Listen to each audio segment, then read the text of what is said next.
à avoir des écoles à elle.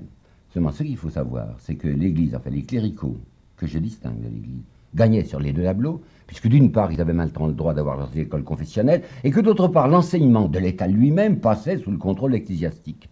Étant donné que dans chaque circonscription académique, qu'on appelle quoi, les académies de province, le conseil supérieur académique était présidé par l'évêque. Eh bien, on avait oublié l'enseignement supérieur. M. Jules Simon va réparer ça. Il y aura maintenant des facultés libres, c'est-à-dire des facultés catholiques. Et il n'oubliera pas de réserver 4 fauteuils à l'épiscopat au Conseil supérieur de l'instruction publique. Il faut vous dire que M. Thiers, d'après un journaliste qui s'appelle Hector Pessard et dont je vous ai déjà parlé, exécrait les instituteurs, qu'il refusait l'augmentation de traitement et qu'il favorisait les écoles congréganistes. Il y avait des pèlerinages parlementaires, des quantités de ces pèlerins parlementaires qui allaient chaque année, je ne sais pas moi, à La Salette, à Lourdes et à Chartres. Et il y avait une crue extraordinaire des vocations, si l'on peut dire, des vocations congréganistes. Je vais vous donner un chiffre. La crue des congrégations, hommes et femmes. En 1851, il y avait 37 000 moines ou religieuses en France. Vous avez suivi, hein? En 51, 37 000. En 1877, 157 000, c'est-à-dire 5 fois plus. Il faut aussi ajouter que le pape était extrêmement content de ce qui se passait en France. Le pape s'appelait Pie IX, c'était le pape du syllabus, qui va envoyer une lettre manuscrite, ce qu'un pape ne fait jamais, mais cette fois oui, une lettre manuscrite à M. Thiers en avril 1872, où pour le féliciter de son action, je cite, contre la commune, l'internationale et toutes ces institutions destructrices de la société. Voilà pour le goupillon. Mais le sabre est beaucoup plus important. Vous savez, en 1848, on s'était beaucoup appuyé sur le clergé, parce qu'il y avait encore des quantités de gens, surtout les analphabètes, qui croyaient à ce que leur racontaient les curés. Mais en 1871, il y avait déjà une vaste décrue de la croyance, ce que les gens appelaient la superstition.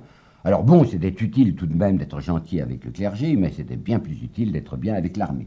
Alors le 8 juin, M. Thiers s'était défini ainsi. « Je suis un homme qui aime le soldat comme on aimerait son propre enfant. » Et il va ajouter l'année suivante, « Nos régiments sont aujourd'hui la partie la plus édifiante de la population. » Le 29 juin 1971, il s'était passé à Longchamp quelque chose d'admirable du point de vue martial. 120 000 hommes en tenue de guerre avaient défilé à Longchamp, là vous savez où il y a les courses.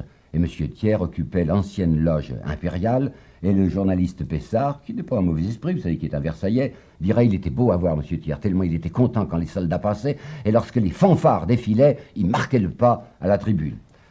Alors là, j'ai quelque chose à ajouter, à préciser, qui me paraît assez important et qu'on ne dit guère. Voyons, les conservateurs, les honnêtes gens, comme ils disaient eux-mêmes, les honnêtes gens, vous avez vu quelle était leur attitude en 1870-71 ? Ah, ils étaient les moins nationalistes qu'on peut imaginer, les moins patriotes, les moins chauvins qu'on puisse imaginer, puisqu'ils avaient été tout de suite d'accord pour livrer à l'ennemi, enfin à l'Allemagne, l'Alsace et la Lorraine. Et ils couvraient de dérision ceux qu'ils appelaient les à outrance, c'est-à-dire ceux qui voulaient poursuivre la guerre à outrance. Eux, comme dira Thiers en souriant, et en le comprenant très bien, ils étaient pacifistes à outrance. Alors comment diable ça se fait-il que peu de temps après, dans la politique intérieure française, ce sera la droite qui sera la plus nationaliste. Au moment de l'affaire Dreyfus, vous vous rappelez quel culte les conservateurs portaient à l'armée.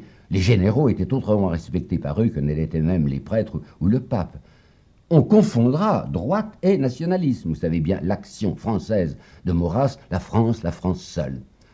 Alors comment expliquer ce renversement extraordinaire? Mais voyons, c'est bien facile, ça crève les yeux. On s'est aperçu depuis la répression de la Commune de ce qu'on va appeler le rôle social de l'armée.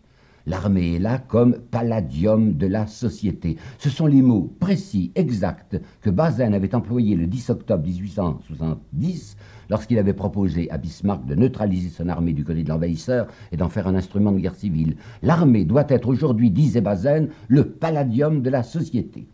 Eh bien, M. Émile Zola, dans un beau livre qui s'appelle Travail, mettra en scène en 1901, je crois, un capitaine qui s'appelle le capitaine Jolivet.